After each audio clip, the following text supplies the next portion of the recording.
Okay.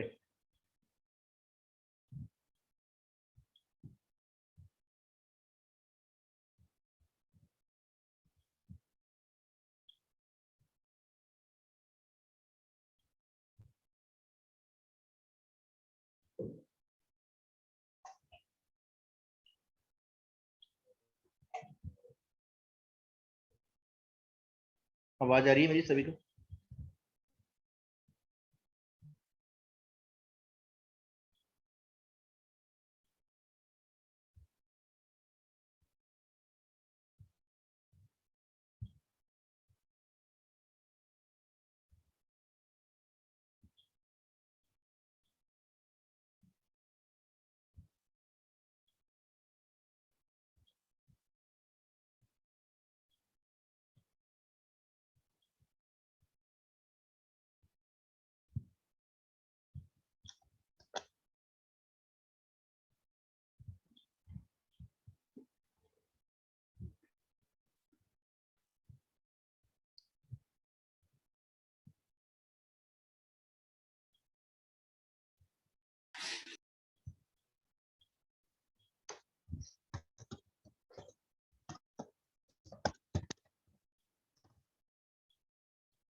ठीक है, चलिए स्टार्ट करते हैं। मैग्नेट स्टार्ट कर रहे हैं आज, ठीक है ना। मैग्नेट्स के बारे में पढ़ेंगे अब, मैग्नेट एंड मैग्नेटिक मटेरियल्स, ठीक है।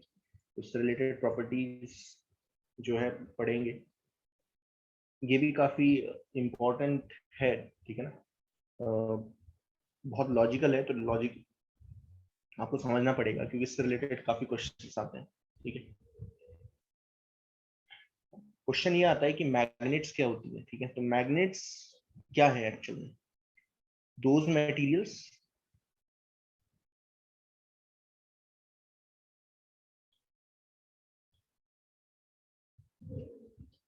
ये बेसिक डेफिनेशन है, ठीक है ना। अगर कोई आपसे पूछ दे कि मैग्नेट क्या होती है, तो आप क्या बोलोगे? इस तरीके से बोलोगे कि those material which attracts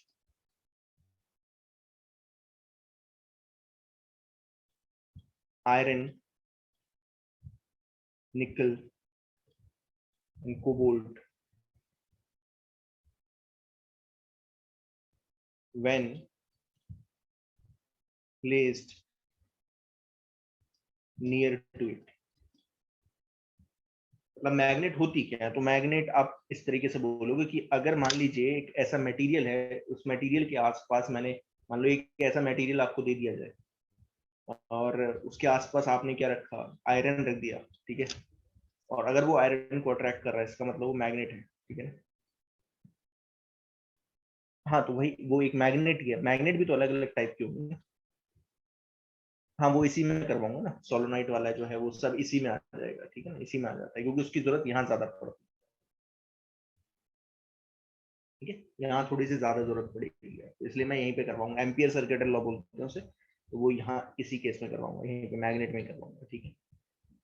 those material which attracts iron, nickel and cobalt when place near to it, ठीक है। मैग्नेट के नियर अगर कोई अगर ऐसा मटेरियल दिया जाए, आयरन, निकल, कोबाल्ट, जनरली ये तीन मटेरियल बोल रहा हूँ। कुछ ऐसे कुछ मैग्नेट जो हैं कुछ मटेरियल को रिपेल भी करती है, ठीक है ना। सिर्फ ऐसा नहीं है, अट्रैक्ट ही करती है, लेकिन इस पर्टिकुलर केस में अगर आपसे कोई मैग्नेट पूछे तो आप यही डिफाइन करोगे, ठीक है। ओके, अब क्या होता है कि सबसे पहले इंपॉर्टेंट जो है ये चीज आपको समझ में आनी पड़ेगी, समझनी पड़ेगी कि मैग्नेट में ऐसा क्या होता है कि वो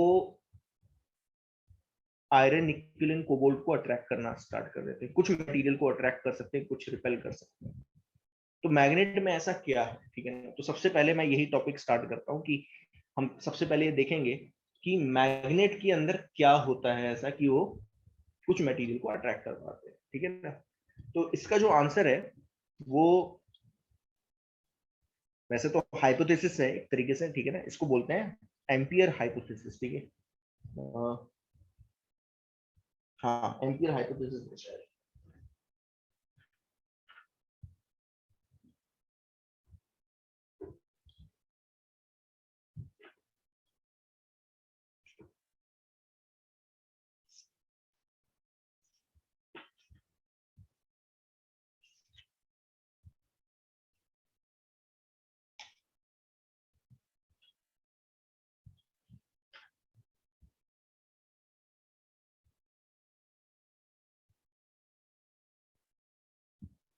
ठीक है, चलिए, हाइपोथेसिस क्या है वो तो मैं नाम बता दूंगा आपको। मैं यहाँ पे लिख रहा हूँ रीजन फॉर मैग्नेट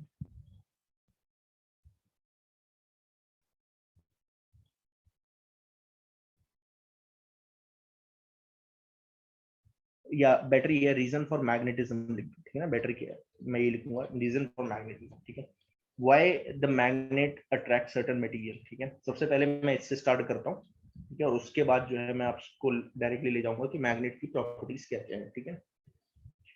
अच्छा, इसका रीजन ये है कि अगर आपसे कोई पूछ ले कि मैग्नेट मैग्नेटिज्म क्यों शो करती है, तो आप उसका आंसर करोगे कि सर कोई भी मटेरियल जो है वो किस मटेरियल से किससे मिलके बना होता है। तो अगर आप बोलोगे कि मैं आपसे पूछूंगी कोई भी मटेरियल किससे मिलके बना है, तो आप क्या बोलोगे, सर एटम से मिलके बना है, ठीक है। और एटम अपने आप में क्या होता है, कौन मुझे बताएगा क्या होता है। एटम अपने आप में क्या होती है, जैसे एटम में अगर आप देखोगे तो आपको पता चलेगा कि एक न्यूक्लियस होगा और उसके अराउंड क्या होते हैं, इलेक्ट्रॉन्स रिवॉल्व कर रहे होते हैं ऐसे, ठीक है। तो अगर इलेक्ट्रॉन ऐसे रिवॉल्व कर रहा है, ढंग से समझना इस चीज को, ठीक है, और ये कई बार पूछा गया है तो ढंग से समझना है। इलेक्ट्रॉन मान लीजिए ऐसे रिवॉल्व कर रहा है, तो मैंने आपको एक केस करवाया था कि अगर इलेक्ट्रॉन रिवॉल्व कर रहा है न्यूक्लियस के अराउंड तो ये करंट कैरिंग लूप की तरह काम करेगा।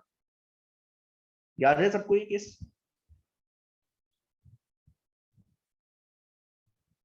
Yes,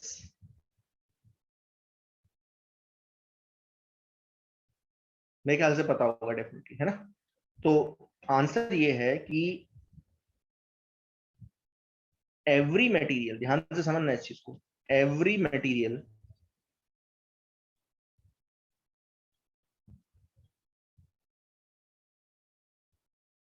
is fundamentally made up of atoms, and atom itself is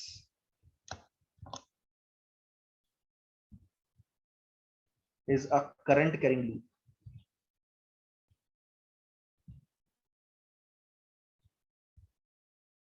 atom अपने आप में क्या होती है, करंट कैरिंग लूप होती है। अच्छा, करंट कैरिंग लूप कैसे काम करती थी, अगर एक करंट कैरिंग लूप क्या है, तो मैंने आपको पहले बताया था कि करंट कैरिंग लूप किस तरीके से एक्ट करती है। क्या होती है करंट कैरिंग लूप, एक मैग्नेट ही होती है, मैग्नेटिक डायपोल होता है, ठीक है ना, बताया था मैंने आपको, ठीक है ना। जैसे अगर इसी केस में मैं आपसे पूछूं कि इलेक्ट्रॉन ऐसे एंटी क्लॉकवाइज डायरेक्शन में मूव कर रहा है, तो करंट किस डायरेक्शन में जाएगा, आपका आंसर क्या होगा, करंट किस डायरेक्शन में जाएगा।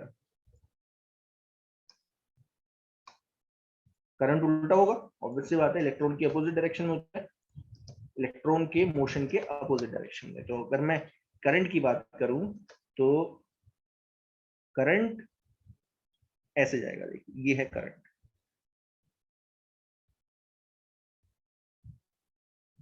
अब जरा सोच के बताओ कि अगर करंट ऊपर से देख रहे हो तो क्या कैसे जा रहा है, क्लॉकवाइज, और क्लॉकवाइज जा रहा है तो ऊपर क्या आ गया, साउथ, और नीचे क्या आ गया, नॉर्थ, ठीक है। तो ये अपने आप में क्या बन गया, एक डाइपोल बन गया, ठीक है।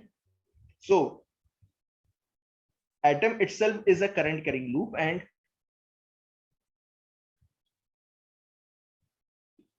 current carrying loop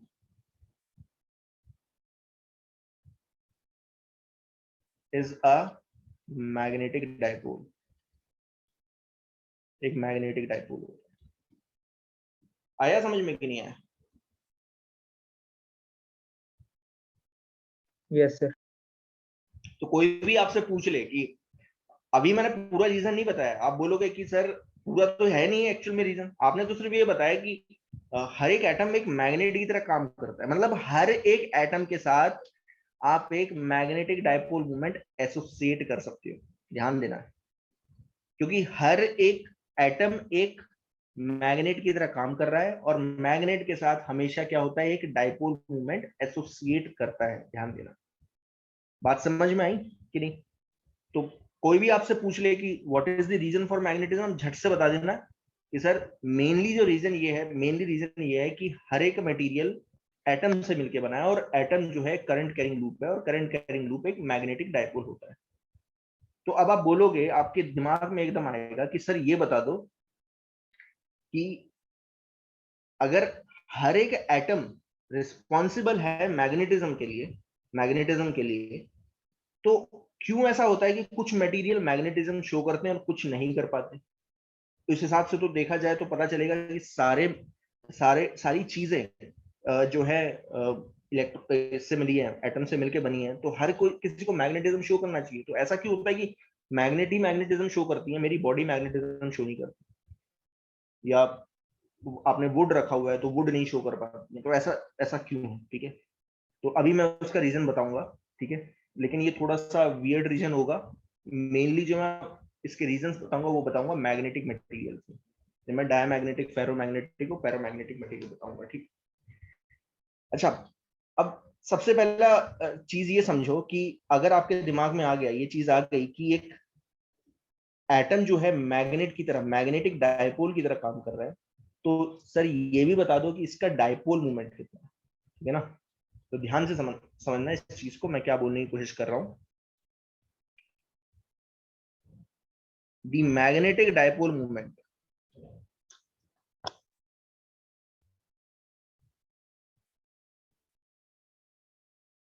ध्यान से समझना इस चीज को जो मैं बता रहा हूँ, ये डेरिवेशन है और ये पूछा जाता है, बहुत बार पूछा गया है। ठीक है ना? तो ध्यान से समझना, the magnetic dipole movement of the atom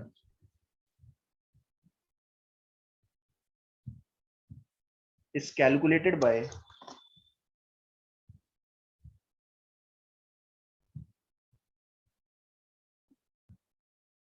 amperes. ठीक है, एम्पियर्स ने कैलकुलेट किया था। ठीक है, क्योंकि एक करंट कैरिंग लूप है एटम, तो अगर करंट कैरिंग लूप है तो उसका साथ हमेशा आप एक डायपोल मूवमेंट एसोसिएट कर सकते हो। ध्यान देना, तो ये एम्पियर्स ने कैलकुलेट किया था और इसे कई बार क्या बोलते हैं, एम्पियर्स हाइपोथेसिस। ध्यान देना, एम्पियर्स हाइपोथेसिस बोलते हैं।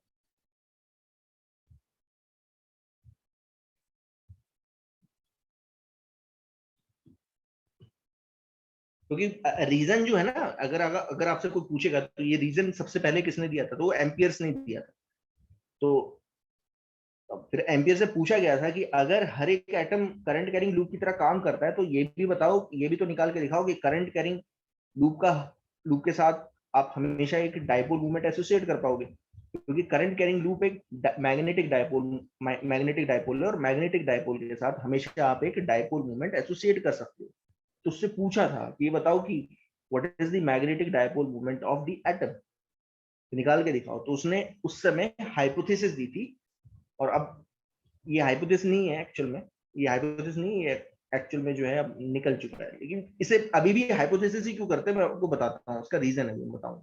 क्योंकि हर जगह वैलिड नहीं है, हर जगह वैलिड नहीं होता। ठीक है, ये एग्जैक्ट रीजन नहीं है जो मैं आपको बताता हूँ, एग्जैक्ट रीजन नहीं है, लेकिन हाँ एम्पियर्स ने कैलकुलेट करके दिखा दिया था उस समय। देखिए अब ध्यान से समझना कि magnetic dipole moment of the atom में कैसे निकालूंगा।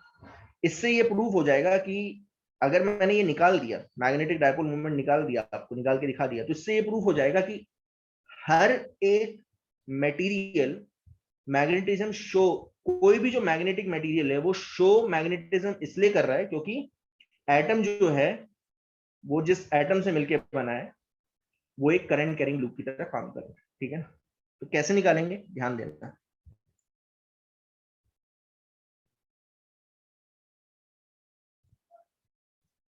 तो ये है एक एटम जिसका ये न्यूक्लियस है और इसमें करंट जा रहा है ऐसे। अब आप झट से बता सकते हो इसका डायपोल मूवमेंट किस तरफ होगा, आउटवर्ड की इनवर्ड?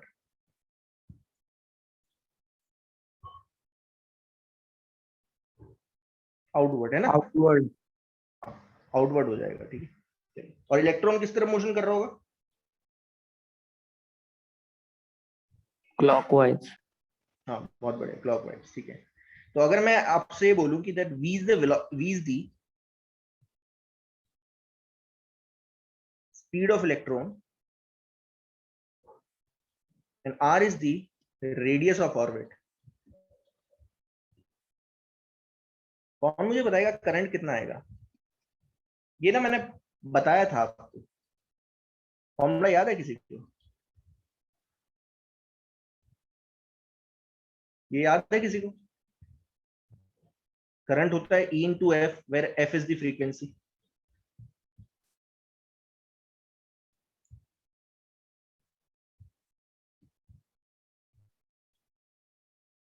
Yes, yes sir. ठीक है, ये याद होना चाहिए, मैं 2-3 बार आ चुके हैं आपको। अच्छा, इसी को मैं इस तरीके से भी लिख सकता था, याद रखना, इसको मैं ऐसे भी लिख सकता हूं, फ्रीक्वेंसी जो होगी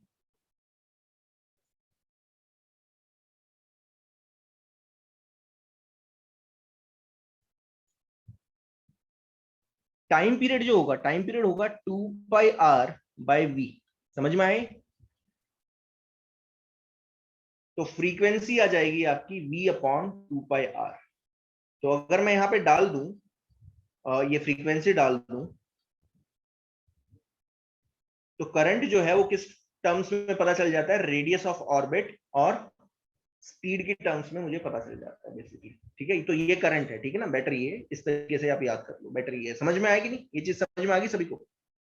ये मैं ऑलरेडी पहले ही बता चुका हूं आपको, इसलिए इसलिए बताया था ताकि अब यूज कर पाओ आप। चलिए, ठीक है।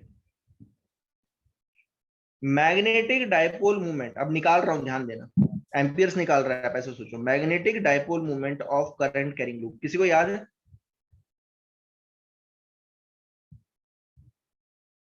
NI, ये बहुत नहीं। बढ़िया, magnetic dipole movement of current carrying loop. तो आपको पता है कितनी होती है, NI है, बहुत बढ़िया। N यहाँ पे क्या है, नंबर ऑफ टर्न्स, I क्या है, करंट, और A क्या है, एरिया ऑफ द लूप। अच्छा मुझे बताओ कितने कितने नंबर ऑफ टर्न्स है? एक ही तो टर्न है ना, ऑब्वियस सी बात है। वन। हाँ, तो N1 हो गया।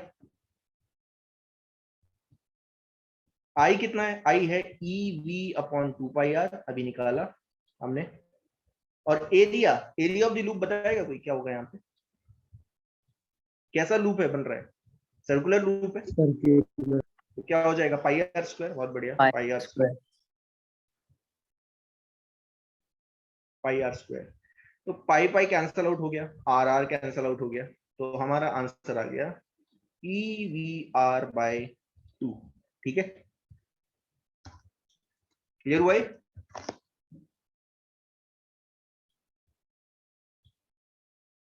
ये आपका मैग्नेटिक डायपोल मोमेंट है, ऑब्वियस सी बात है। लेकिन अभी पूरा निकला नहीं है, पूरा निकला नहीं है, क्यों? Where is the charge? हाँ, is the charge, definitely is the charge, यहाँ पे लिख देता हूँ, इलेक्ट्रॉन का चार्ज है ना, इलेक्ट्रॉन का charge.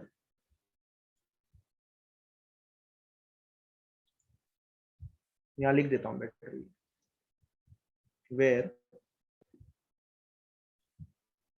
Is the charge of electron.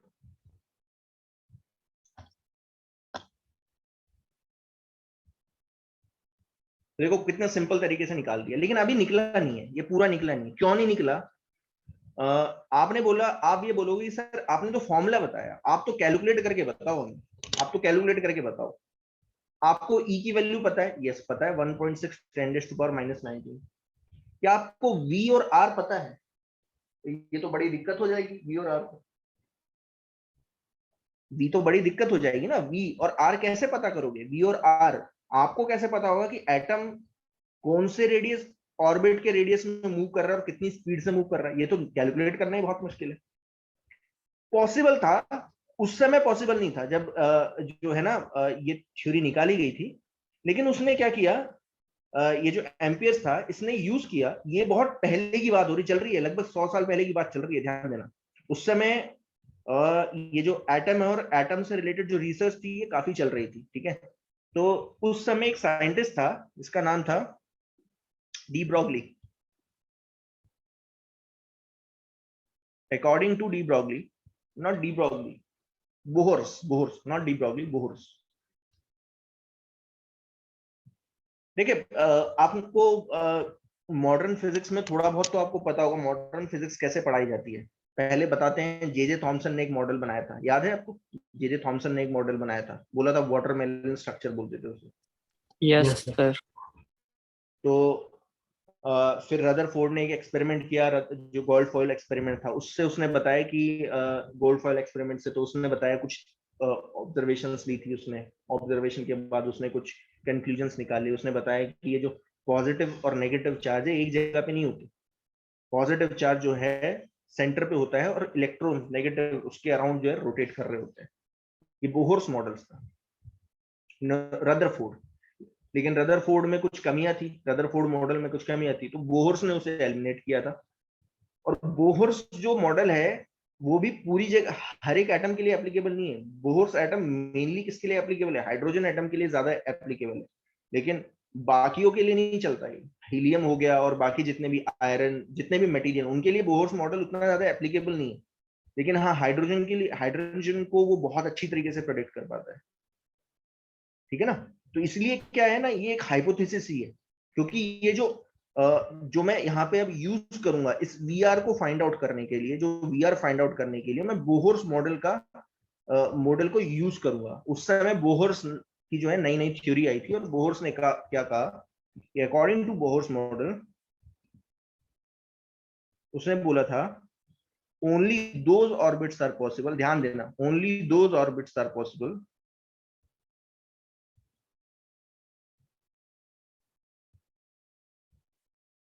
Bohr's के हिसाब से। बोहर्स ने क्या बताया, उसने बोला कि इलेक्ट्रॉन हर एक ऑर्बिट में मूव नहीं कर सकता। ये जो इलेक्ट्रॉन है ना, रदरफोर्ड ने क्या बोला था, रदरफोर्ड ने ये मॉडल दिया था, उससे पूछा गया था कि ये बताओ कि इलेक्ट्रॉन कौन से ऑर्बिट में मूव करता है। तो रदरफोर्ड ने एक वेग आंसर दिया था, उसने बोला कि किसी भी ऑर्बिट में मूव कर सकता है, मनमर्जी है। आप अगर उस इलेक्ट्रॉन को जितनी ऑर्बिटल वेलोसिटी चाहिए, ये वी जो है ये है ऑर्बिटल वेलोसिटी। जैसे आपने देखा ना सैटेलाइट में क्या होता है, जैसे ये अर्थ है, ये अर्थ है, ठीक है। अर्थ के अराउंड अगर आपको सैटेलाइट रोटेट करवानी है, ठीक है, एक पर्टिकुलर ऑर्बिट में रोटेट करवानी है, तो आप किसी भी ऑर्बिट में मूव करवा सकते हो सैटेलाइट को। अगर आपको सैटेलाइट को एक ऑर्बिट जो कि सरफेस से 400 किलोमीटर दूरी पे है, इस ऑर्बिट में अगर आपको मूव करवाना है तो आप मूव करवा सकते हो, कोई बहुत बड़ी बात नहीं है। आपको क्या करना है, आपको सिर्फ एक ऑर्बिटल वेलोसिटी देनी है। कितनी ऑर्बिटल वेलोसिटी वो आप कैलकुलेट कर सकते हो, वो इस फॉर्मूले से कैलकुलेट हो जाती है। पता नहीं आपको याद है कि नहीं, मैं बता देता हूं आपको। ये होती है वो ऑर्बिटल वेलोसिटी। तो इसके हिसाब से, तो इस फॉर्मूले के हिसाब से तो ये पता चलता है कि v not is inversely proportional to root H. इसका मतलब कि हर एक ऑर्बिट पॉसिबल है, बस आपको क्या करना है। जैसे आप बोलोगे कि सर 400 मीटर पे, 400 किलोमीटर पे आपने एक सैटेलाइट छोड़ दी, वी नॉट वेलोसिटी दे दी, ऑर्बिटल वेलोसिटी, तो ये मूव करेगा? हाँ। अगर आपको 410 पे पहुंचानी है, 410 पे पहुंचानी है, यहां पे इस ऑर्बिट में मूव करानी है, तो आप यहां पे जो ऑर्बिटल वेलोसिटी रिक्वायर्ड है वो दे दो सैटेलाइट को, तो सैटेलाइट इस ऑर्बिट में भी मूव करना स्टार्ट कर सकती है। तो क्या होता है कि स्पेस में ये सब चीजें पॉसिबल होती है। स्पेस में क्या होता है कि अगर आपको सैटेलाइट का ऑर्बिट चेंज करना है तो आप चेंज कर सकते हो, ऑर्बिट बढ़ा भी सकते हो और घटा भी सकते हो।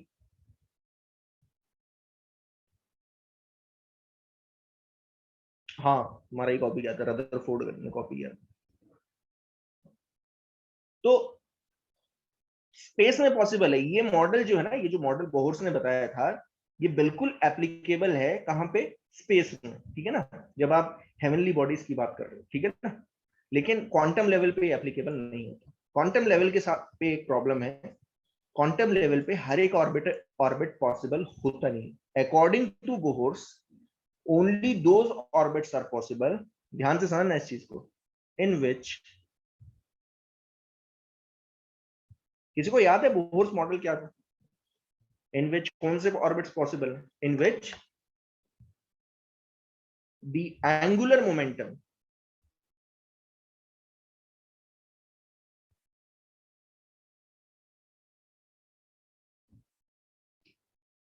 of the electron is integral multiple of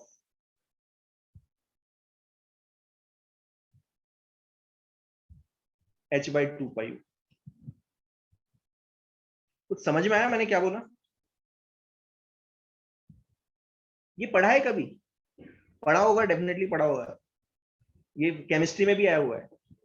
ma'am ने जो है थोड़ा बहुत अगर फिजिकल केमिस्ट्री करवाई होगी तो केमिस्ट्री में डेफिनेटली आता ही है, ठीक है ना। शुरू शुरू में जब पता होगा कि 11th में था, 11th में आया होगा, डेफिनेटली आया होता है, ठीक है ना। 12th में तो आपको फिजिक्स में अब करवाऊंगा, मॉडर्न फिजिक्स में आएगा, ठीक है। अच्छा, किसी को याद है एंगुलर मोमेंटम कितना था, कितना होता था? mvr। देखिए यहाँ बता देता हूँ, यहाँ बता देता हूँ। इसका जो मोमेंटम होगा ना, वो होगा इस तरफ, ऐसे।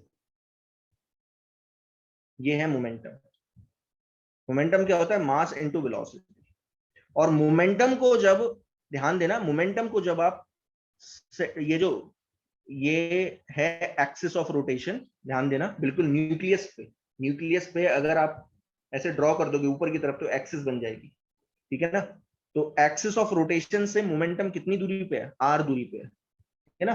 तो जैसे फोर्स को आप perpendicular distance from the axis of rotation से मल्टीप्लाई करते हो तो क्या आता है? टॉर्क आता है, ठीक है। वैसे ही अगर आप मोमेंटम को perpendicular distance from the axis of rotation से मल्टीप्लाई कर दोगे तो एंगुलर मोमेंटम आ जाता है, ठीक है ना। बात समझ में आई क्या? तो m v Yes, sir. R momentum into, यहां लिख देता हूं, बैटरी है, मैं पूरा लिख देता हूं, उन्होंने क्या, आप बोलोगे कि सर कैसे लिख रहे हो आप? एंगुलर मोमेंटम, ऐसे लिख रहा हूं, एंगुलर मोमेंटम अगर integral multiple of h/2 pi है, अगर ये कंडीशन फॉलो हो रही है तो वो ऑर्बिट पॉसिबल, ध्यान देना, बाकी ऑर्बिट पॉसिबल नहीं होंगे। तो इसलिए क्या होता है कि इलेक्ट्रॉन एक सर्टेन ऑर्बिट्स में ही मूव करता है, ठीक है ना, एटम में। ऐसा नहीं कि किसी भी ऑर्बिट में इलेक्ट्रॉन मूव कर रहा है, ठीक है। अच्छा, एंगुलर मोमेंटम क्या होगा? एंगुलर मोमेंटम होगा momentum into perpendicular distance from axis of rotation.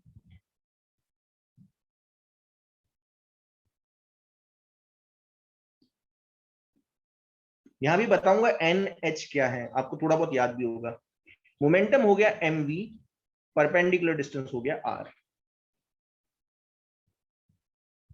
तो ये देखिए आगे, ये बहुत इंपॉर्टेंट फॉर्मूला है जो कि किसने यूज किया, क्योंकि क्या होता है साइंटिफिक कम्युनिटी ना एक दूसरे के कांटेक्ट में रहती है। अब उसे पता था कि रिसेंटली जो है बोहर जो है इस मॉडल को लेके आया है, और मुझे ये प्रूव करने के लिए कि हर एक एटम मैग्नेटिक प्रॉपर्टी शो करता है, मुझे बस V और R की ही तो जरूरत है। अगर V और R V इंटू R पता चल जाए तो मेरा काम बन जाएगा।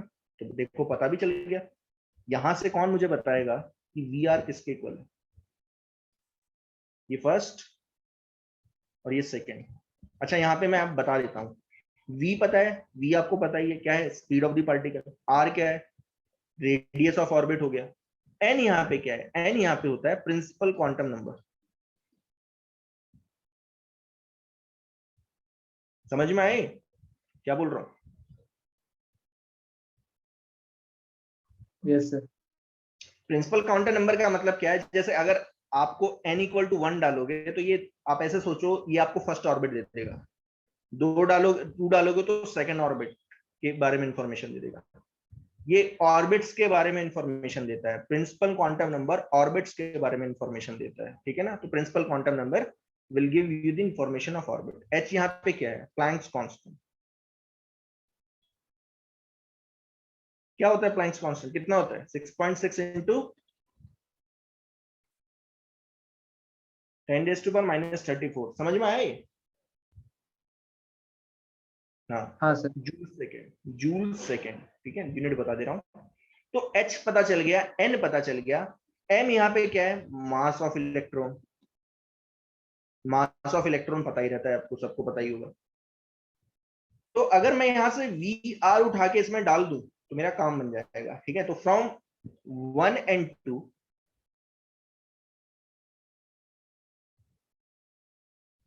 देखिए क्या होता है, ध्यान देना, मैं क्या कर रहा हूं, ध्यान से समझना। मैग्नेटिक डायपोल मूवमेंट है E/2 इंटू VR। तो मैंने एक चीज सोची, क्यों ना मैं क्या करूं, यहाँ पे मास से मल्टीप्लाई कर दूं और मास से डिवाइड कर दूं। मास ऑफ इलेक्ट्रॉन से मल्टीप्लाई कर दिया और मास ऑफ इलेक्ट्रॉन से डिवाइड कर दिया, तो मेरा काम बन गया। देखिए E/2m, NVR क्या है, angular momentum of the particle, electron, तो वो है यहाँ पे NH/2y।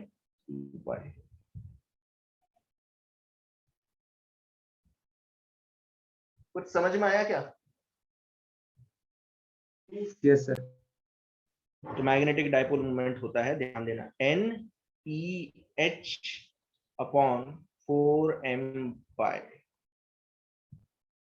Magnetic dipole movement of electron. या बेटर ये है मैं एटम लिखूं, बेटर ये है मैं एटम लिखूं, नॉट इलेक्ट्रॉन। अच्छा, अब आपसे ना कई बार एक चीज पूछ लेंगे, ध्यान देना। क्या पूछ लेंगे, ये जो E/2m है इसे क्या बोलते हैं। हर एक डायपोल मूवमेंट में किसी भी एटम के डायपोल मूवमेंट को निकालोगे तो E/2m तो आएगा ही आएगा उसमें, और ये कांस्टेंट है अगर आप देखोगे तो। E is the charge of the electron and m is the mass of the electron। इसको बोला जाता है गायरोमैग्नेटिक रेशियो, ध्यान देना।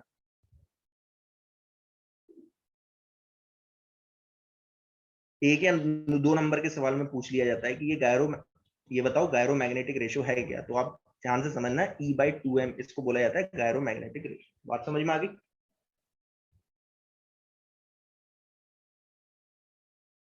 आया समझ में कि नहीं आया?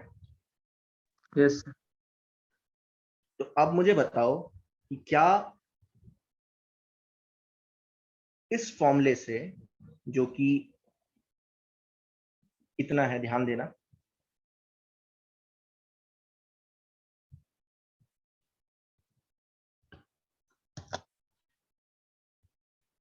ये फॉर्मूला जो है, ध्यान देना। अब कहने का मतलब यहाँ पे क्या है, यहाँ पे एक बहुत वेग चीज आपको समझ में आती, एक चीज समझ में आनी चाहिए कि ये सिर्फ और सिर्फ किसके लिए एप्लीकेबल है, ये सिर्फ हाइड्रोजन के लिए एप्लीकेबल है, ध्यान देना। बात समझ में आई मैं क्या बोल रहा हूं?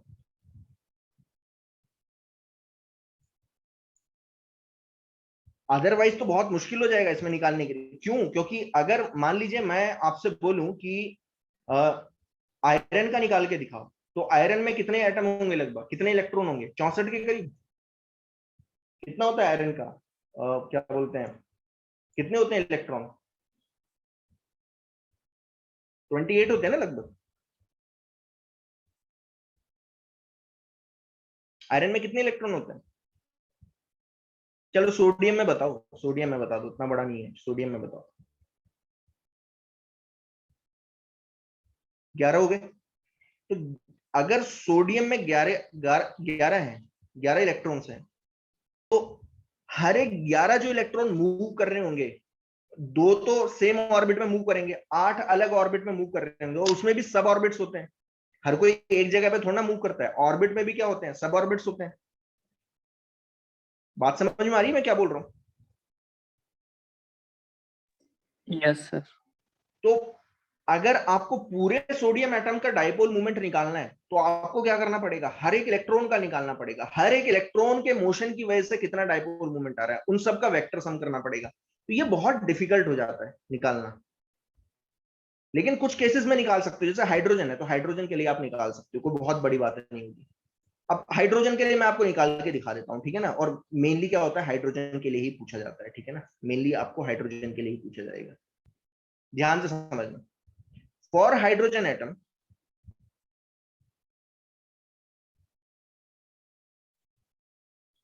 फॉर हाइड्रोजन एटम, ध्यान देना, हाइड्रोजन एटम में कितने इलेक्ट्रॉन होते हैं, बताएगा कोई?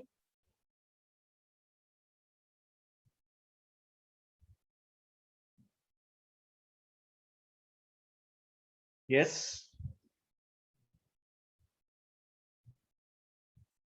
एक इलेक्ट्रॉन होता है, बहुत बढ़िया। और वो कौन से ऑर्बिट में मूव कर रहा होगा ये भी आप निकाल सकते हो, कोई बहुत बड़ी बात नहीं है, बट उसके लिए आपको ये फॉर्मूला पता होना चाहिए, ठीक है ना, ये इस फॉर्मूले से आप निकाल पाओगे। लेकिन ये सब पार्ट ना ये बाद में निकलेगा, ये क्या बोलते हैं, मैं मॉडर्न फिजिक्स में निकालूंगा कि हाइड्रोजन में कौन सा इलेक्ट्रॉन किस ऑर्बिट में मूव कर रहा होता है, हमें इससे मतलब ही नहीं है, ठीक है ना। ध्यान से समझना इस चीज को, क्योंकि इसमें एक ही इलेक्ट्रॉन है, ठीक है।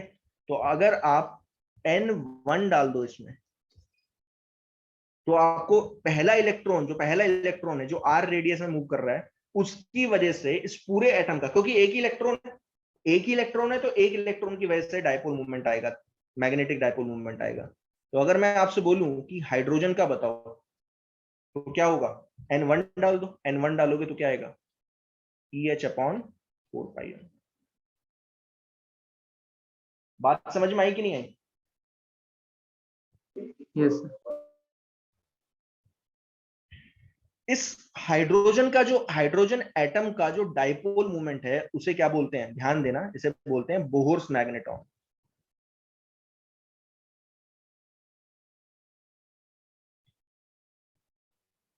बोहर्स मैग्नेटॉन बोला जाता है। और इसकी वैल्यू भी आप निकाल सकते हो, इसकी वैल्यू आप ना बेटर ये याद ही रखना, मैं बता देता हूं आपको कि कितनी होती है। ये होती है 9.6 इंटू 10⁻²⁴। अगर आप ये देखो, यहाँ पे सब कुछ कांस्टेंट है, E charge of the electron, H Planck's constant, M mass of the electron, ये सब पता है आपको। जब आप इसे कैलकुलेट करते हो तो बोहर्स मैग्नेटॉन, ध्यान देना, बोहर्स मैग्नेटॉन कितना आएगा, ये आता है 9.6 10⁻²⁴ एम्पियर मीटर। कुछ आया समझ में कि नहीं आया? तो देखिए, हाँ इससे सर। इसने निकाल के दिखा दिया, किसने निकाल के दिखाया, एम्पियर्स ने निकाल के दिखा दिया। तो इससे एटलीस्ट ये तो आपको पता चल गया कि हाइड्रोजन का एटम जो है, एक एटम, वो क्या है, एक मैग्नेट की तरह काम कर रहा है। और मैग्नेट की तरह काम कर रहा है, तो किसी ने अगर पूछा ये बताओ कि मैग्नेटिक मूवमेंट कितना होगा उसका, अगर एक करंट कैरिंग लूप की तरह काम कर रहा है या मैग्नेट की तरह काम कर रहा है, तो उसका मैग्नेटिक डायपोल मूवमेंट बताओ। तो मैग्नेटिक डायपोल मूवमेंट भी आपने निकाल के दिखा दिया, कितना है, 9.6 10⁻²⁴। और जो हाइड्रोजन का होता है वही क्या होता है, हाइड्रोजन का जो मैग्नेटिक डायपोल, हाइड्रोजन एटम का जो मैग्नेटिक डायपोल मूवमेंट होता है वही क्या होता है, बोहर्स मैग्नेटॉन। बात समझ में आ गई? और इसी को ध्यान देना, इसी को कई बार क्या बोल देते हैं, इसको एक और चीज बोल सकते हैं, लीस्ट मैग्नेटिक डायपोल मूवमेंट। कम से कम इतना तो डायपोल मूवमेंट होगा ही होगा, किसी भी एटम का इतना तो होगा ही, ठीक है ना। इससे ज्यादा भी हो सकता है, क्योंकि एक इलेक्ट्रॉन नहीं है, कई कई जैसे हाइड्रोजन में एक है। अगर मैं आपसे बोलूं कि बताओ हीलियम में कितना होगा, तो हीलियम में क्या होता है, डबल भी हो सकता है और जीरो भी हो सकता है। कौन मुझे बताएगा ऐसा कब होगा, डबल कब होगा? सोचो, ध्यान से समझना इस चीज को, कि अगर मैं हीलियम की बात करूं, तो हीलियम में 2 इलेक्ट्रॉन ऑर्बिट करते हैं। फर्स्ट ऑर्बिट में 2 इलेक्ट्रॉन होते हैं। अब इमेजिन करो कि एक इलेक्ट्रॉन ऐसे गया, ऐसे रोटेट कर रहा है, और दूसरा ऐसे रोटेट कर रहा है। तो एक का डायपोल मूवमेंट आएगा ऊपर की तरफ, एक का आएगा नीचे की तरफ, तो दोनों क्या हो जाएंगे, एक दूसरे को कैंसिल आउट कर देंगे। क्या बात आई समझ में? तो ये स्पिन पे डिपेंड करेगा कि किस डायरेक्शन में रोटेट हो रहा है, ठीक है ना, किस डायरेक्शन में इलेक्ट्रॉन रोटेट हो रहे हैं। अगर दोनों सेम डायरेक्शन में, तो क्या होगा, दोनों अगर सेम डायरेक्शन में, तो क्या होगा, इसका डबल हो जाएगा, 9.6 इंटू 10⁻²⁻⁴ का डबल हो गया, ठीक है ना। तो कहने का मतलब ये है कि इससे ये भी प्रूफ हो गया कि क्वांटम लेवल पे जो मैग्नेटिक डायपोल मूवमेंट है, ध्यान देना, इससे ये प्रूफ होता है कि क्वांटम लेवल पे जो मैग्नेटिक डायपोल मोमेंट होता है वो some integral multiple of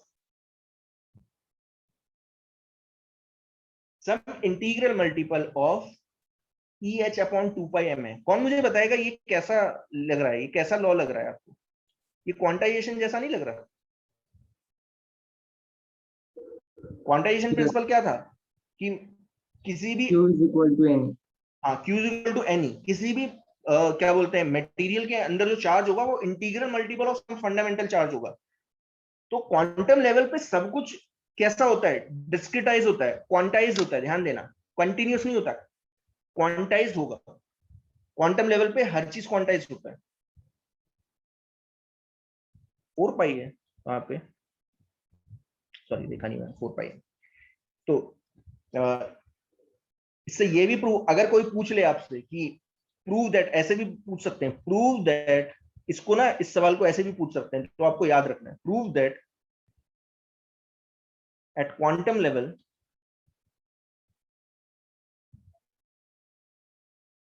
the magnetic dipole moment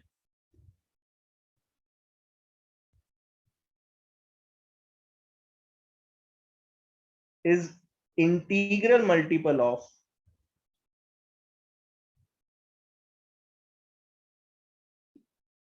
one Bohr's magneton।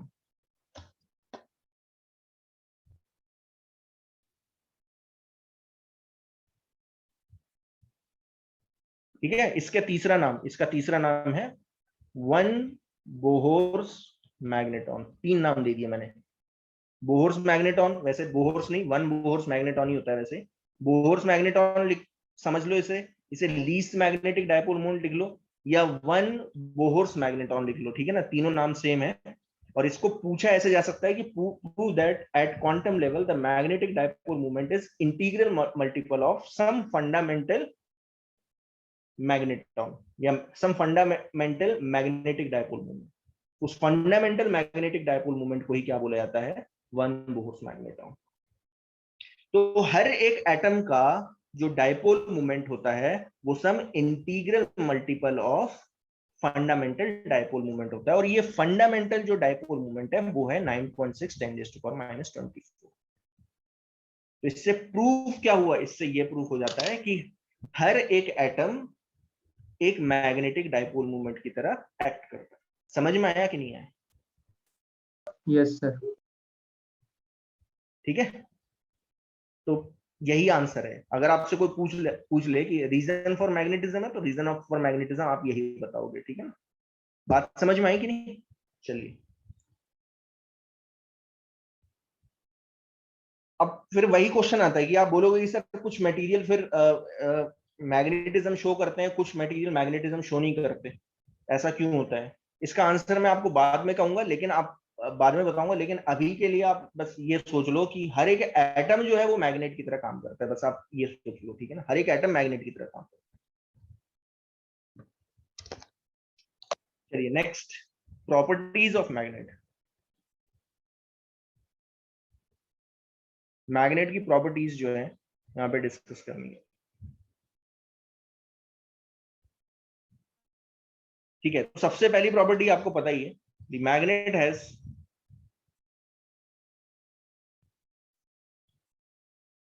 To magnetic poles.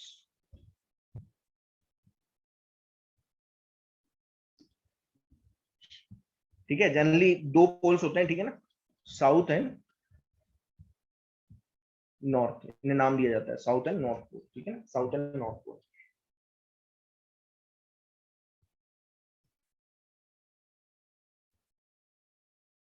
जैसे मान लीजिए ये मैग्नेट है, ठीक है, ये मैग्नेट हो गई, ठीक है, इसमें जो पोल्स होते हैं वो एग्जैक्टली इसके आउटर नहीं होते। ठीक है ना, आप ऐसे सोचो कि जैसे ये अगर एक मैग्नेट है, ठीक है ना, तो यहाँ पे होगा,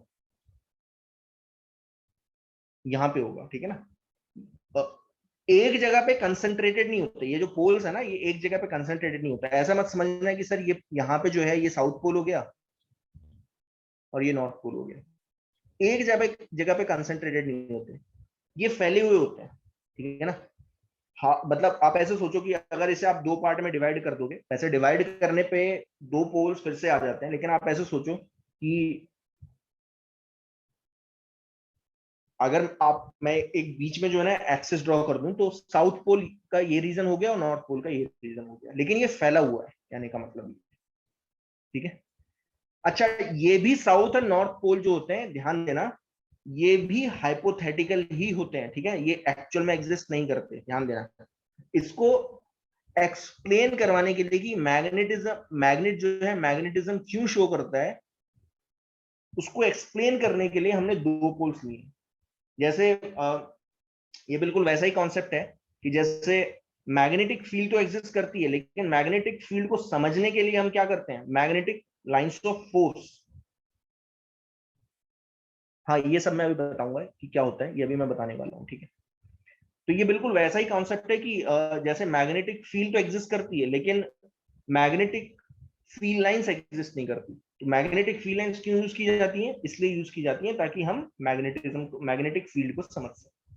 बिल्कुल वैसा ही कॉन्सेप्ट है, ठीक है ना। यहाँ पे साउथ एंड नॉर्थ पोल जो है, ये कोई नहीं कह सकता कि कहाँ पे एग्जिस्ट करता है, ठीक है ना, हम मानते हैं कि यहाँ पे एग्जिस्ट करता है, ठीक है ना, होते भी हैं कि नहीं नहीं पता, ठीक है ना, हम लेते हैं साउथ एंड नॉर्थ पोल ताकि हम मैग्नेटिक फील्ड को एक्सप्लेन कर सकें, ठीक है।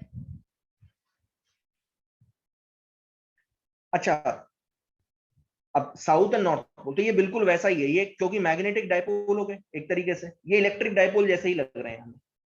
इलेक्ट्रिक डायपोल आपको याद होगा, two equal and positive charge separated by certain distance, 2a generally लेते थे। यहाँ पे बिल्कुल वैसा ही है, जैसे साउथ एंड नॉर्थ पोल है, तो अगर मैं यहाँ पे एक ऐसी क्वांटिटी डिफाइन कर दूं जो इनकी स्ट्रेंथ बता सके, ध्यान देना, उसको बोला जाता है पोल स्ट्रेंथ। तो m यहां पे ले रहा हूं, पोल स्ट्रेंथ।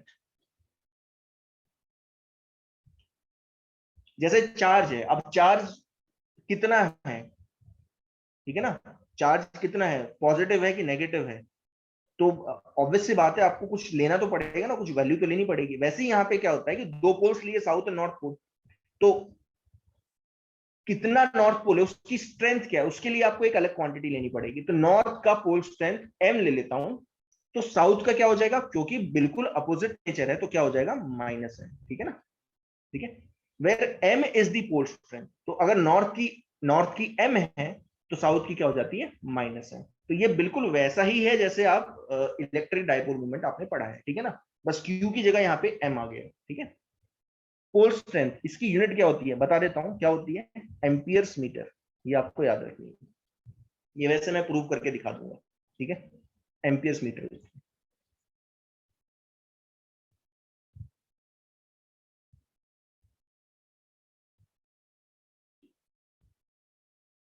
अच्छा, क्योंकि ये एक मैग्नेटिक डायपोल है तो ध्यान देना, ये जो लेंथ होती है, ये जो लेंथ होती है पोल्स के बीच में जो लेंथ होती है, इसको मैं ले रहा हूं फिलहाल यहाँ पे 12, और इसको बोला जाता है मैग्नेटिक लेंथ। तो जब भी मैं आपसे बोलूंगा कि डायपोल मूवमेंट निकालो, अगर मैं आपसे बोलूं मैग्नेटिक डायपोल मूवमेंट निकालो मैग्नेट का,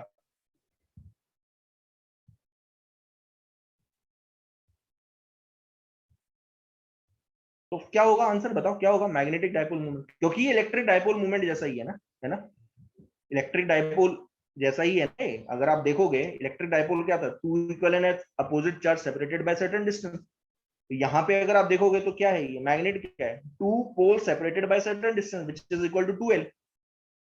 तो इलेक्ट्रिक डायपोल मूवमेंट था q इंटू 2l, तो मैग्नेट का डायपोल मूवमेंट क्या होता है, m इंटू 2l। तो m यहाँ पे क्या है, पोल स्ट्रेंथ, और 2l क्या है, मैग्नेटिक लेंथ, ये आपको याद रखनी है, ठीक है।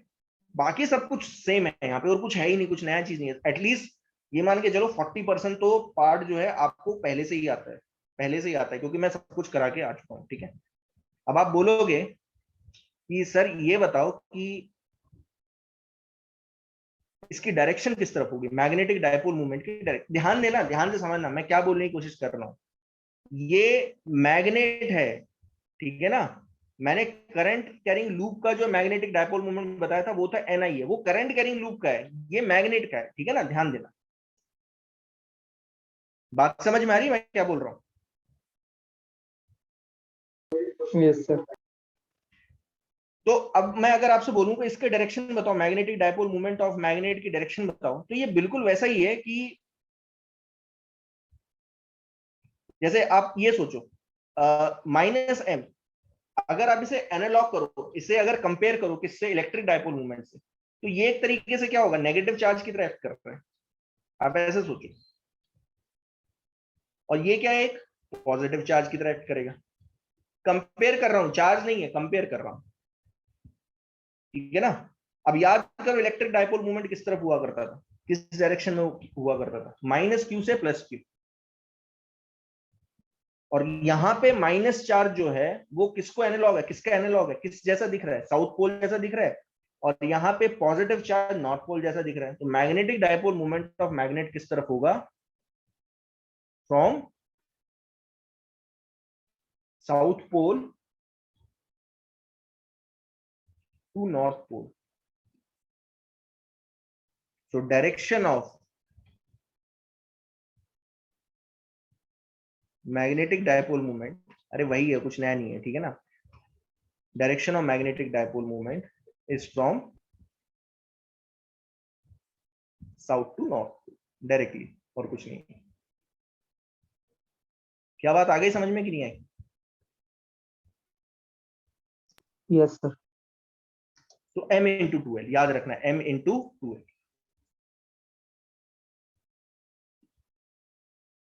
ये होती है, डायरेक्टली बता रहा हूं, एक ही जगह पे प्रॉपर्टीज है, प्रॉपर्टीज में आ जाएंगे, ठीक है ना। अब आप किसी ने क्वेश्चन पूछा था कि सर अगर तोड़ेंगे तो क्या होगा, ठीक है, तोड़ते हैं तो क्या होगा।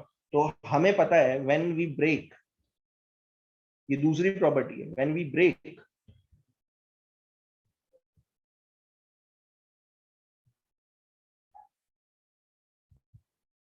The magnet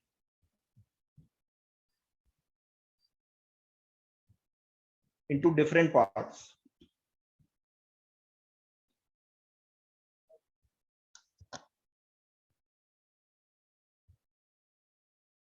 then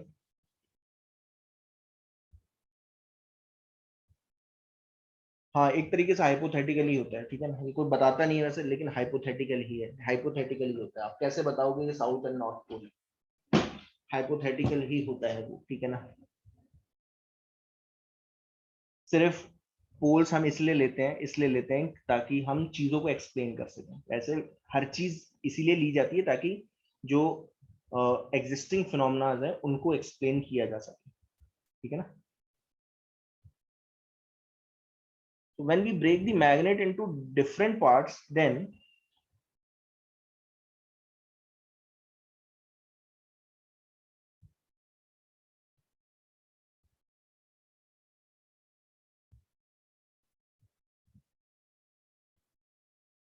when we break the magnets into different parts, then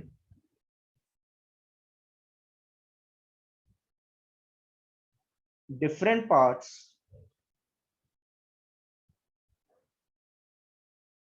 will act as a magnet only.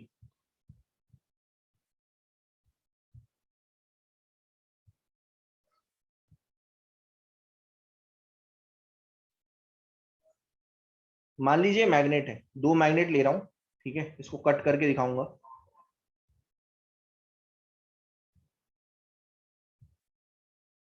ये दोनों पोल हो गए, नॉर्थ एंड साउथ। अब कट करने के तरीके क्या होते हैं, कैसे हो सकते हैं, आप ऐसे सोचो कि बीच में से तोड़ दिया, मान लीजिए, ठीक है ना, बीच में से काट दिया, इधर से ऐसे काट दिया। तो जैसे ही आप कट करते हो तो क्या होता है कि ये भी एक मैग्नेट हो गए, ये भी एक मैग्नेट की तरह एक्ट करेगी, और ये भी एक मैग्नेट की तरह एक्ट करेगी। दो पार्ट्स में डिवाइड कर दिया है। तो यहाँ नॉर्थ है, यहाँ साउथ था, तो यहाँ पे क्या आ जाएगा, यहाँ आ जाएगा साउथ, और यहाँ आ जाएगा नॉर्थ। कहने का मतलब ये होता है कि जैसे ही आप मैग्नेट को कट करते हो तो जो दो पार्ट है वो भी मैग्नेट की तरह ही एक्ट करते हैं, ठीक है ना। फिर आप बोलोगे कि सर अगर मैं ऐसे कट करूं तो क्या होगा?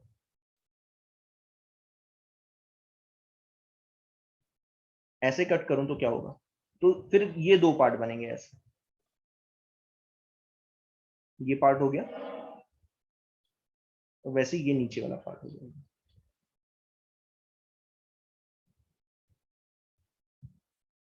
तो अभी भी ये क्या होगा, एक मैग्नेट की तरह ही काम करेगी। यहां नॉर्थ आएगा, अगर यहां पे नॉर्थ था तो यहां पे नॉर्थ नॉर्थ आ जाएगा, और यहां पे साउथ साउथ आ जाएगा। ठीक है। तो अब होता क्या है कि जब आप ऐसे कट करते हो तो क्या डिफरेंस होगा, और जब ऐसे कट करोगे तो क्या डिफरेंस होगा? तो डिफरेंस क्या होता है कि इस केस में व्हेन यू कट, ये कौन सी एक्सिस है, कौन बताएगा ये कौन सी एक्सिस है? ये हो गया एक्सियल लाइन। आप ऐसे सोचो, ये एक्सियल लाइन है और ये एक इक्वेटोरियल लाइन होगी।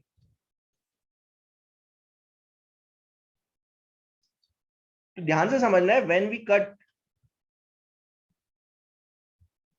The magnet along equatorial line, अगर इक्वेटोरियल लाइन के थ्रू कट करता हूं तो क्या होता है, लेंथ हाफ हो जाती है, पोल स्ट्रेंथ पे कोई इफेक्ट नहीं पड़ता, ध्यान देना। तो पोल स्ट्रेंथ जो है उतनी ही रहेगी, स्ट्रेंथ पे कोई फर्क नहीं पड़ता है, लेकिन लेंथ हाफ होती जाती है। ठीक है ना? पोल स्ट्रेंथ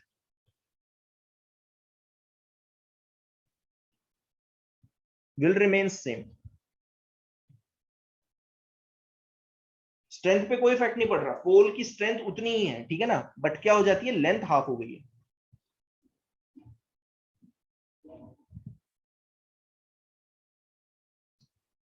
तो अब इंपॉर्टेंट क्वेश्चन ये होता है कि तो सर फिर तो कोई इफेक्ट ही नहीं पड़ा कि पोल स्ट्रेंथ जो है, पोल स्ट्रेंथ तो सेम है, लेंथ ही हाफ हुई है। तो मैं बोलूंगा बेसिकली क्या होता है कि हमें इससे मतलब नहीं होता कि पोल स्ट्रेंथ कितनी है, हमें मतलब होता है हमेशा किससे, डाइपोल मूवमेंट कितना है। क्योंकि आसपास जो मैग्नेटिक फील्ड है, जैसे आप बोलोगे, क्वेश्चन जो है इस तरीके से पूछ लिया जाता है कि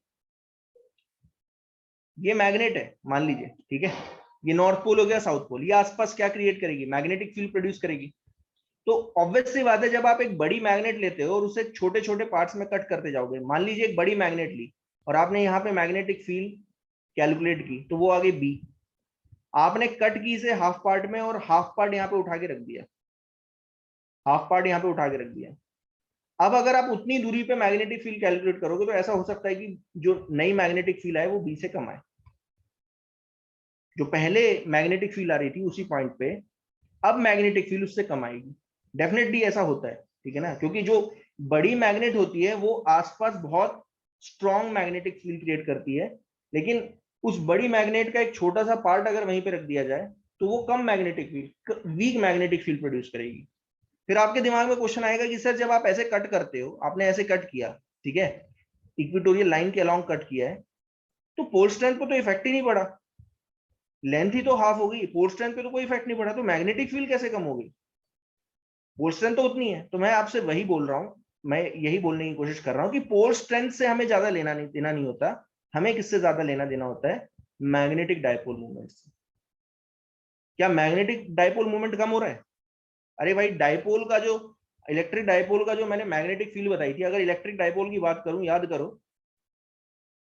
कि एक्सियल लाइन पे कितनी मैग्नेटिक फील्ड हुआ करती थी, कितनी थी, याद है किसी को? P up 2p upon 4 pi epsilon not x cube, याद है ये?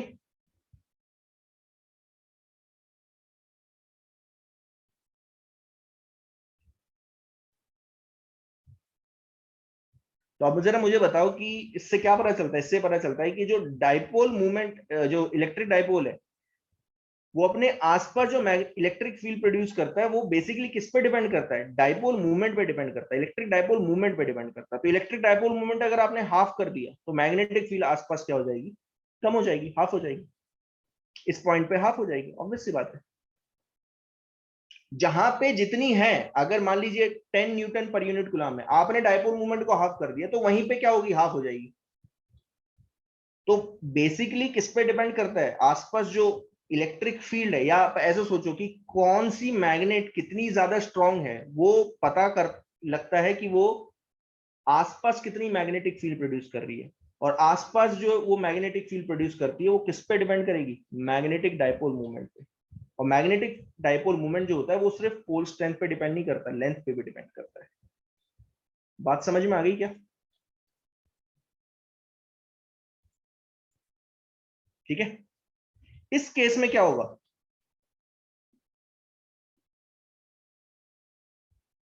when we cut the magnet along axial line, कौन मुझे बताएगा क्या इफेक्ट पड़ रहा है? लेंथ पे क्या इफेक्ट पड़ा?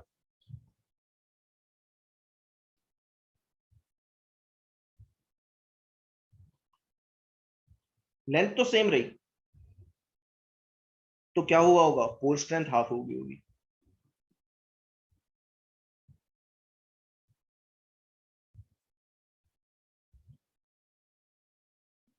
तो अभी भी डायपोल मूवमेंट क्या हो गया है? कम हो गया है, ठीक है ना। तो डायपोल मूवमेंट को कम करने के दो तरीके हैं, ठीक है ना। जब आप कट करते हो तो बेसिकली आप डायपोल मूवमेंट को कम कर देते हो, ध्यान देना।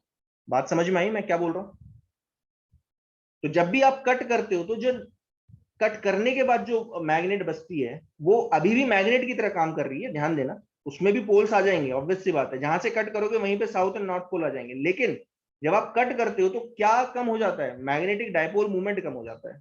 और मैग्नेटिक डायपोल मूवमेंट कम होने के कारण क्या होता है? आसपास जो मैग्नेटिक फील्ड है वो कम हो जाती है, वीक हो जाती है। बात समझ में आई? Yes sir. जैसे एग्जाम्पल के तौर पे अगर मैं आपसे बोलूं, if the magnet is cut into three different parts,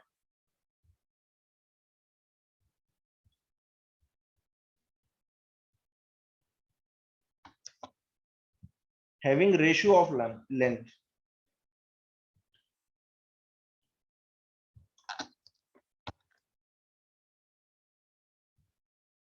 1:2:3, find out the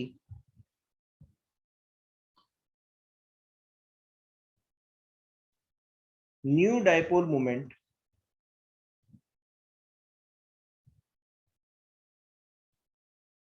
of each part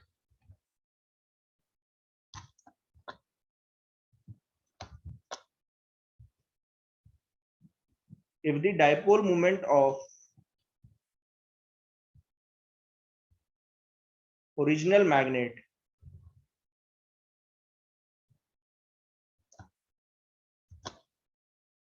is 20 ampere metre square. देखो ये क्वेश्चन है, इससे काफी कुछ क्लियर होगा। अब मैं ना इसमें दोनों ही पार्ट बता देता हूँ, ठीक है। पहला पार्ट तो ये है, ठीक है, एटलीस्ट ये वाला पार्ट समझ लो। आप ऐसे सोचो कि ये आपकी मैग्नेट हो गई, ये आपकी मैग्नेट है, ठीक है।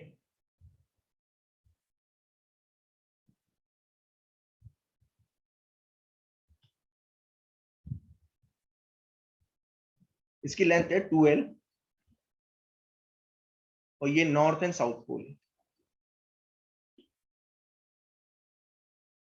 एम यहाँ पे पोल स्ट्रेंथ मान रहा हूं, ठीक है। कौन मुझे बताएगा इसका डायपोल मूवमेंट कितना होगा? ये ओरिजिनल मैग्नेट है, दिया हुआ है ऑलरेडी, कितना? 20। इसका मतलब m इंटू 2L कितना दिया हुआ है? 20 दिया हुआ है। It is already given in the question. बात समझ में आई? Yes sir.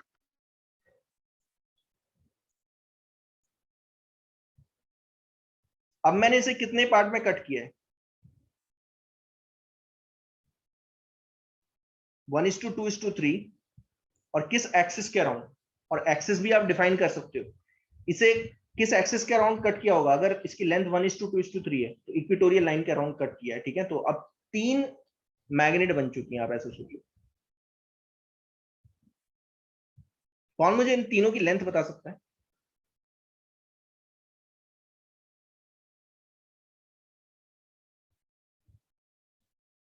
कौन बता देगा जरा कैलकुलेट करके? अगर ऊपर वाले की लेंथ 2l है, जब मैं 2l बोल रहा हूं तो वो मैग्नेटिक है, ध्यान देना, मैग्नेटिक लेंथ है, मैग्नेटिक लेंथ पोल्स के बीच का डिस्टेंस है। कौन बता देगा? इसकी लेंथ कितनी होगी? x, इसकी हो गई 2x, इसकी हो गई 3x। तो यहां से आप x की वैल्यू निकाल सकते हो। अच्छा, क्योंकि मैंने इक्वेटोरियल लाइन के अराउंड कट की है तो पोल स्ट्रेंथ पे कोई इफेक्ट नहीं पड़ेगा, ध्यान देना। इसका pole strength m minus m, इसका m माइनस m, इसका m माइनस m। बात समझ में आ रही है? Yes sir. कौन मुझे बताएगा x की वैल्यू क्या आ रही है? देखिए x plus 2x plus 3x, जब मैंने कट किया तो एक 2l आ गया, ठीक है। तो ये आ गया 6x is equal to 2l, तो x आपका आ गया l/3, ठीक है।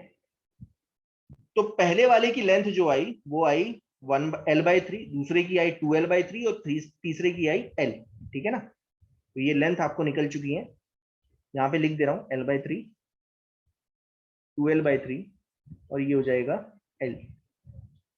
तो आप सबका डायपोल मूवमेंट निकाल सकते हो। अगर मैं पहले का डायपोल मूवमेंट m1 मानूं तो कितना हो गया, जरा बताएगा कोई? कितना होगा पहले वाली मैग्नेट का?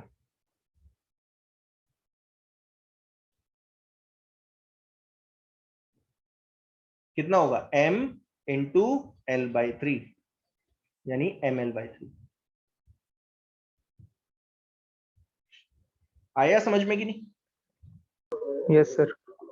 2 से मल्टीप्लाई 2 से डिवाइड किया तो m इंटू 2l/6 आ गया। और m इंटू 2l क्या है?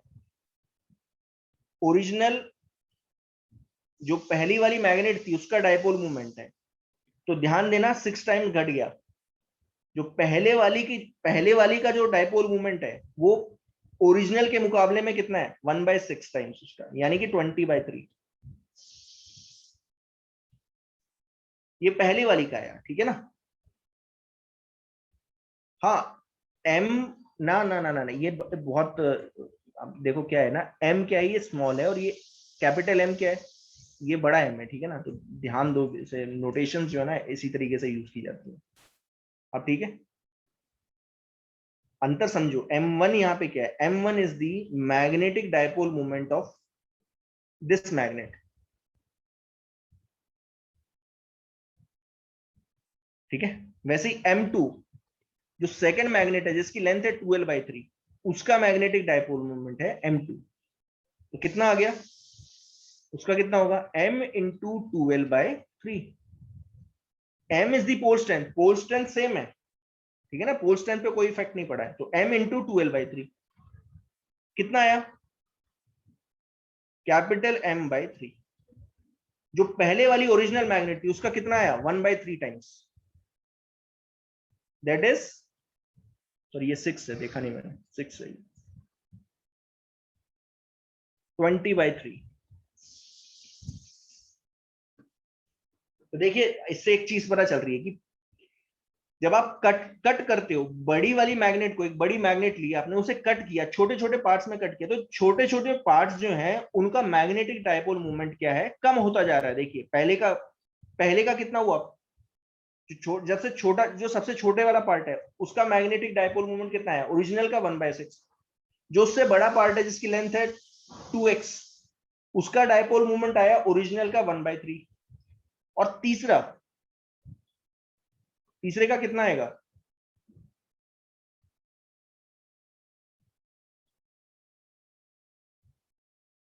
m into L. बट अगर मैं 2 से मल्टीप्लाई करूं, 2 से डिवाइड कर दूं,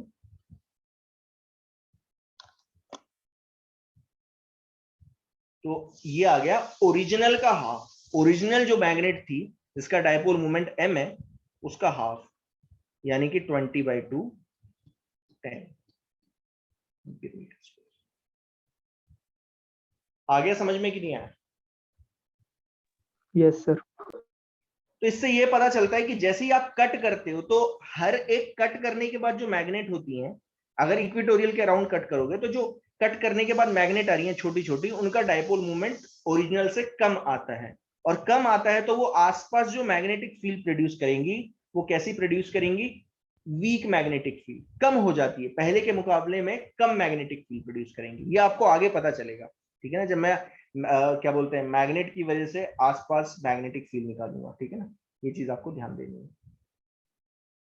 बात समझ में आई यहां तक? एक यस और सर। एग्जांपल ले लो, जल्दी ध्यान देना, एक और एग्जांपल लो, क्योंकि इसमें दूसरा वाला केस भी बता दूंगा आपको, दूसरे वाला एक्सिल लाइन के अराउंड कट करेंगे तो क्या होगा।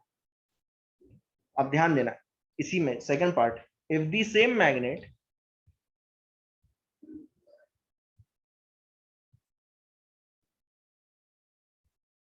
is cut along the axial line, axial line के अराउंड कट करो, then find out the dipole moment of, अच्छा मुझे यहाँ पे लिखना पड़ेगा कितने पार्ट में कट कर रहा हूं, cut along the axial line into 3 part, into 3 equal parts, 3 equal parts में कट कर दिया एक्सियल के अराउंड। अब इमेजिन करो कि मैंने कट किया होगा, कैसे कट किया होगा, ठीक है ना, 3 equal parts, find out the dipole moment of each part, हर एक पार्ट का डाइपोल मूवमेंट बताना है, और दूसरा इसी में कि if the new magnet is given a shape of semicircle, तो आप इमेजिन करो कि जो 3 पार्ट कट किए थे उसमें से एक पार्ट उठाया और उसे क्या कर दिया मैंने, एक सेमी सर्कल के शेप में, सेमी सर्कल का शेप दे दिया। जैसा आपने देखा भी होगा कि आप अगर आप लैब में जाते हो तो आपने वहां पे मैग्नेट देखी होंगी जो एग्जैक्ट मैग्नेट होती है, तो उसे कुछ शेप दे दिया जाता है, सेमी सर्कुलर शेप दे दिया जाता है, या हॉर्सशू जो मैग्नेट होती है उसमें देखा होगा आपने कैसा शेप दिया जाता है, ठीक है ना। तो मान लीजिए मैंने इस तरीके से नया शेप दे दिया, देन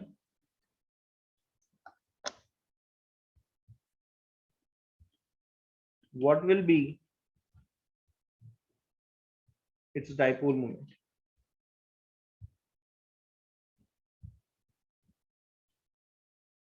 तो कैसे निकालना, तो आप फिर से वही केस है, देखिए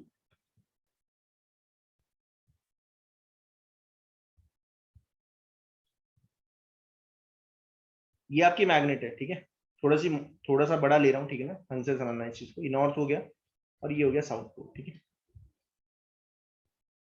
कौन इसका डाइपोल मूवमेंट बता देगा मुझे, अगर पोल स्ट्रेंथ में m ले रहा हूँ, इसका m हो गया और इसका माइनस m हो गया, कौन बताएगा कितनी होगी, m इंटू 2l, और ये ऑलरेडी दे रखी है 20, ठीक है ना, ऑलरेडी क्वेश्चन में दिया हुआ है, क्योंकि वही चीज है, ठीक है ना। अब मैं इसे क्या कर रहा हूँ, 3 पार्ट में कट कर रहा हूँ, ठीक है, 3 पार्ट में मैंने कट किया, जैसे ही मैंने 3 पार्ट में कट करता हूँ, इक्वल पार्ट्स में कट किया अलोंग एक्सियल लाइन, तो ध्यान देना एक पार्ट सिर्फ इतना बना, कौन बताएगा कि किस पे इफेक्ट पड़ेगा, जैसे ही आप एक्सियल लाइन के अराउंड कट करते हो तो किस पे इफेक्ट पड़ता है, क्या चीज हाफ हो गई, हाफ हो गई या 1/3 हो गई, या डिपेंड करेगा आप कितने पार्ट में कट करो, पोल स्ट्रेंथ। अब क्योंकि 3 इक्वल पार्ट्स में कट किया आपने, तो पोल स्ट्रेंथ कितनी होगी, m/3।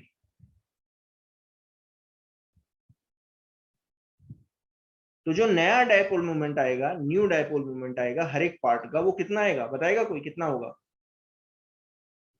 m/3 इंटू 12,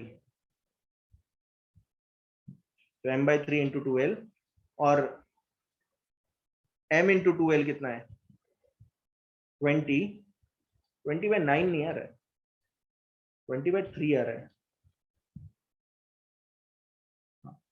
तो 20/3 एम्पियर मीटर स्क्वायर, ठीक है। ये नया डाइपोल मोमेंट आया, ठीक है, 20/3 हाफ हो गया, तो मतलब 1/3 हो गया बेसिकली, ठीक है। तो ये नया डाइपोल मोमेंट है। अब मुझे क्या बोला है कि मैंने इसे, जिसकी लेंथ है 2L,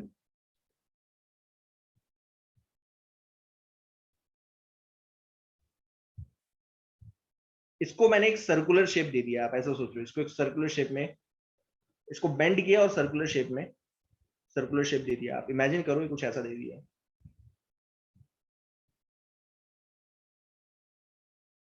ऐसा शेप दे दिया।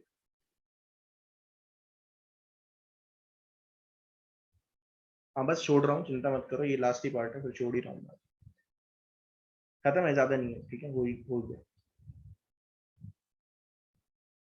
ऐसा दे दिया, ठीक है, इस तरीके का शेप दे दिया है।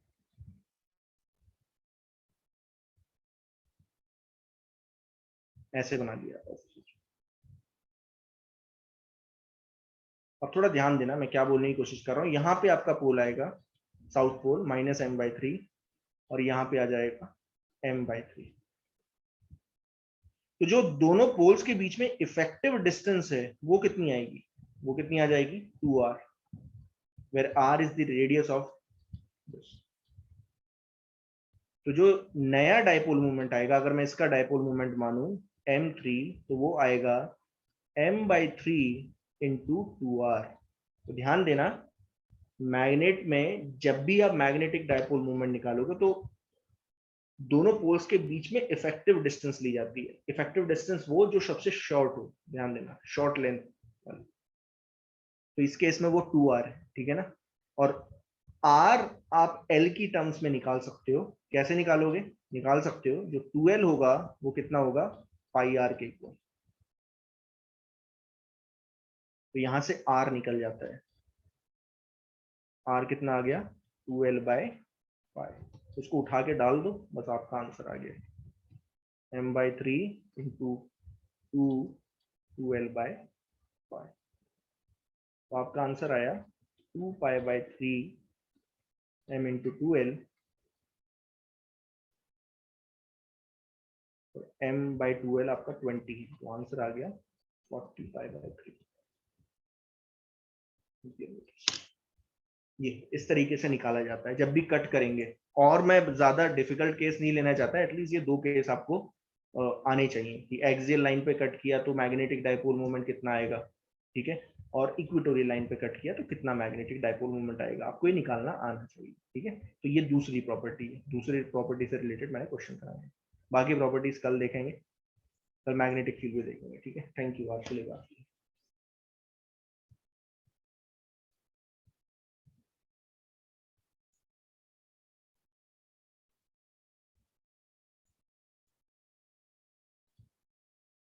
ये मैग्नेट कौन है यार,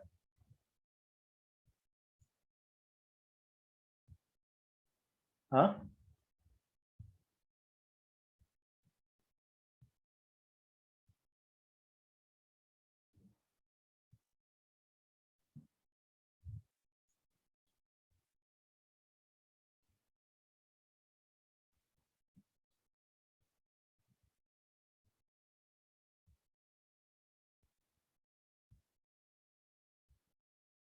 चलिए ठीक।